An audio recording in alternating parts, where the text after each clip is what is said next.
Hey, what is up, everybody? Retired Navy SEAL and combat medic Chris Sajnog here, and I am doing the last in my Smart Emergency Medicine series, and I'm going to be talking about transportation. So make sure you stick around for this critical life-saving information. It might just save your life, but more likely, somebody you love. Now, before we get started, I want to thank the sponsor of this video, Dark Age Defense. All right, this is going to be a short video, and I'm not going to get into smart emergency medicine and everything that it is. If you don't know what it is, go back and watch the previous videos. The last one was on how to reassess, because just watching one video, having one part of a system does not work, because guess what? One part of anything is not a system. And I should also note, if you see my nice shirt that I have on, I'm currently staying in the Villages in Florida, thus the shirt, because they gave me a golf cart, and you can't ride around in the Villages in a golf cart with a normal shirt on. It's just, I wanted to fit in. Okay, so anytime you find yourself in an emergency medical situation and you're not in the medical field, chances are that you are alone or you're not in a hospital, because if you are in a hospital, then I would just let the professionals do their job. So with that said, one of the things you obviously want to do is get this person or yourself to a hospital or medical facility as quickly as possible. And that's what I'm going to be briefly talking about in this video. All right, so working through the Smart Emergency Medicine system, you have found yourself now at the time, transportation, when you need to start thinking about transporting yourself or your patient, your buddy, your friend, your loved one to a medical facility. And you might not have had time to do it until now, depending on the situation that you're in, depending on the terrain that you're in, depending on the injuries to the person or yourself. So now is the time to start thinking. Hopefully by now you have found some help. Tell them to go get help. You maybe should have told them earlier, maybe you shouldn't. Again, it totally depends on the situation, but now we are at that time where we need to get some help. So send that other person for help. Maybe you can go for help or call for help. Call 911 or whatever the emergency medicine number is that you have wherever you're at. And make sure you tell them as much detail as you can about what's going on.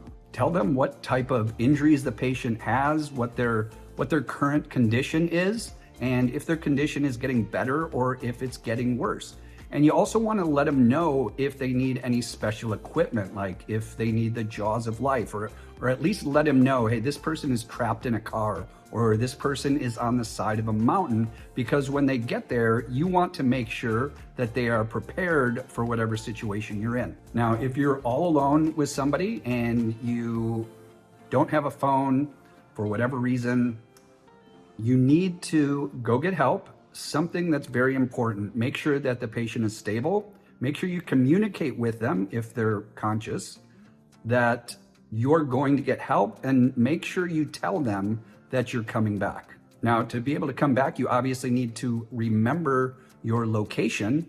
And when I'm hiking, one of the easiest ways I've found to do this is anytime you take a turn around after you've made that turn and get a visual picture of what you're seeing. Because if you're just going and making turns left and right, you're not going to see things the same way when you're coming back. So simply go and make a turn around, mental picture. If you have a phone, take a picture. But hey, if you have a phone, well, I guess if you have a phone, you could not have reception. But either way, get a picture of some sort in your mind so you can get back to this person. Next, if you are going to transport or move the person yourself, make sure that if you notice any type of head or neck injury, you do as much as you can to keep their neck and head in line. You don't want to make any injuries they have any worse. And doing this can be as simple as taking a towel or a blanket or something, wrapping it around their neck a couple times, not too tight. Remember, you need airflow and blood to keep this person alive, but just to pad the area. And then start looking for anything you have. You can take the hinges off a door, strap them down to a door and move them like that. There's all kinds of ways you can come up with. I'm not going to go over what they all are, but just use whatever you have available to do the best job you can. Okay, that is it for today's video. I told you to be short. Please remember to practice everything you learned in this Smart Emergency Medicine series, because just watching videos is not going to save anybody's life, but planning and practicing will. As always, please like and share this video with those you care about. If you're not subscribed to the channel, please do that and make sure you hit that little bell to notify you every time I post new content. And until then, keep paving your path to perfection.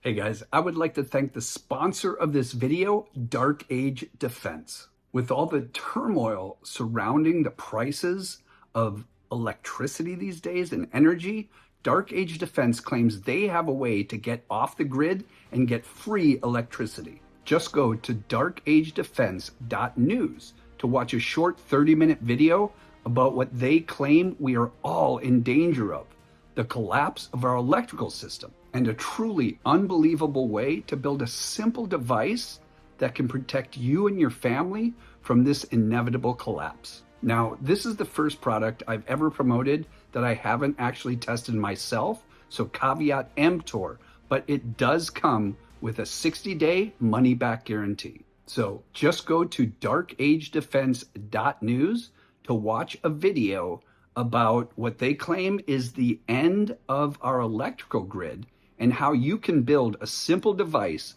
that defies the laws of physics to help you protect yourself, your family, and your puppies. And you'll see they also have a very special offer to get access to their Boss Network subscription. Just make sure to check the box at the bottom of that checkout page to get access. Now, of course, if you don't want to get access to this amazing Boss Network subscription, just make sure that that little check mark at the bottom of the checkout page is not checked before you place your order. Now, if you're like me and you're concerned about getting spam from offers like this, no worries. These guys are so honest that they actually give a link to opt out of all future marketing emails. Just go to thenai.org/opt-out to make sure you're never contacted again. And of course, I will put all the links in the description below.